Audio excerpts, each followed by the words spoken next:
Good morning, you two. Hope you're all well. This is your Tuesday's literacy lesson. So let's have a look at your spelling. So you'll need your pencils and your literacy book out, okay? And you can, underneath your learning objective, you can have a go at writing your spellings. Okay, so remember to read the tricky word, write the tricky word, and put it into a sentence. So my turn, then your turn, okay? Floor, your turn. Can you have a go at writing the word floor? Remember to copy correctly, please. So my sentence is, the floor is wet. Have a go at writing your sentence. Pause the video if you need to, and then come back and write your second word. Okay, my next word is child. Your turn. Child. Okay, write the tricky word, so copy correctly.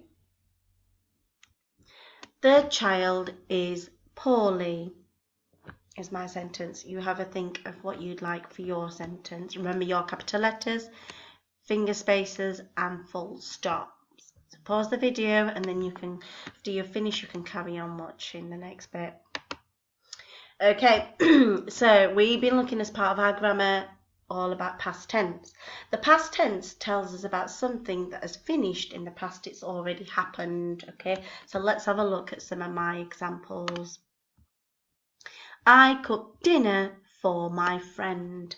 And usually when we talk about the past tense, we're talking about the verbs, okay? And the verbs change. So my main or the root word is cook, but when it is something that's happened in the past, I add the suffix ed. A suffix is a group of letters that we add to the end of a root word or a main word, okay? And in this case, it's ed suffix, okay? So cook is the root word and ed is the suffix. Okay, so that's the verb, cooked dinner for my friend. Let's have a look at the next one, see if you can identify the verb in this sentence. I walked to the shops. That's right. Walked is the verb, okay? It's something that you've done. It's finished already, okay? Okay, so these children are talking about things they did last weekend. They are using the simple past tense. I listened to my favourite music. I walked up a big hill with my family. I played in the garden. What I'd like you to do is, and I know it's a little bit tricky, it says work with your partner, but you can work with your grown-up. I want you to write the verbs in those sentences. Don't worry. If you have space underneath, you can write those verbs. If not, you can just tell your grown-ups just verbally, okay? So I listened to my favourite music. So listened is the past tense. Okay, that's the verb. I walked up a big hill with my family. So walked is the verb, okay? The verb is an action. I played in the garden. So played is the verb. So listened, walked, and played is what you should have had. Okay, let's have a look. So today you are going to write the beginning of your story using your story maps that you created yesterday. So here's my story map. So this is what you did yesterday, and this is my example, and my character is a dragonfly baby. And then you obviously chose whatever you decided that you wanted for your story, and then you wrote the beginning, drew the beginning, the middle, and the end of your story, and added some sentence starters and interesting keywords. So here's my waggle. So here's my opening that I've written for you. So waggle is what a good one looks like.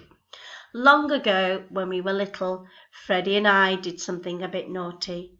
We were supposed to go to Ali's house to play, but we didn't go. We went fishing all by ourselves, which wasn't allowed. Freddie said there was a magic pond in Bluebell Wood. It was only there in spring. When it rained, it made a gigantic puddle, and pond creatures came. We could fish for newts, he said.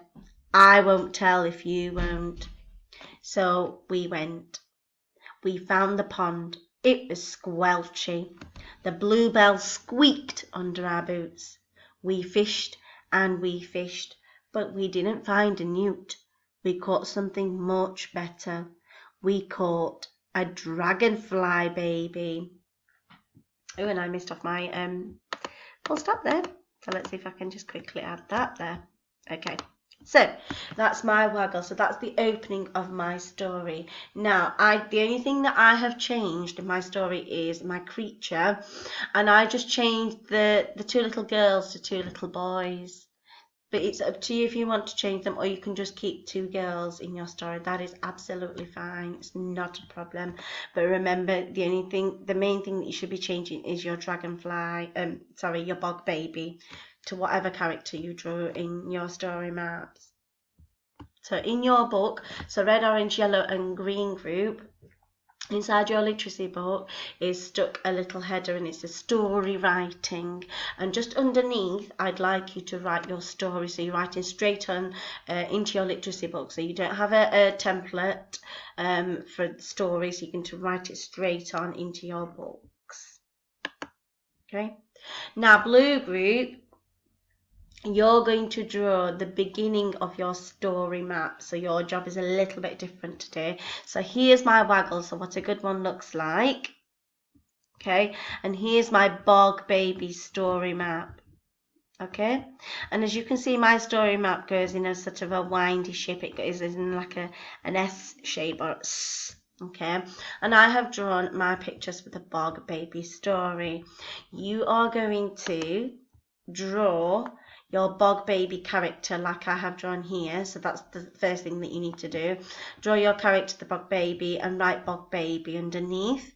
And then you're going to draw your story maps at the beginning of the story. Remember, Chrissy and her sister, they went to the pond. So I'll finish off writing drawing my story map. Okay, I'm doing this a little bit quickly. So they went to a pond. Okay, so that's my pond, and then I'm going to draw a little arrow, and then they went fishing.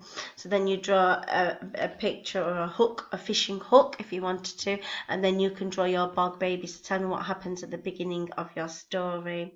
Okay, and that's the only bit that you are drawing today. Please do not do the middle or the end, as you will be doing those tomorrow on Wednesday and Thursday. Okay, so you're just drawing your character here in this box, and then in here you're just going to draw the story map for the beginning of your story. So you need to stop at the bit where the girls find their bog baby. Okay, that is it for today's literacy learning. I hope you find this easy to do now that you have your story maps in front of you, so you can have a look at your story map and write your stories. So for red, orange, yellow and green group, and blue group you're just writing the beginning.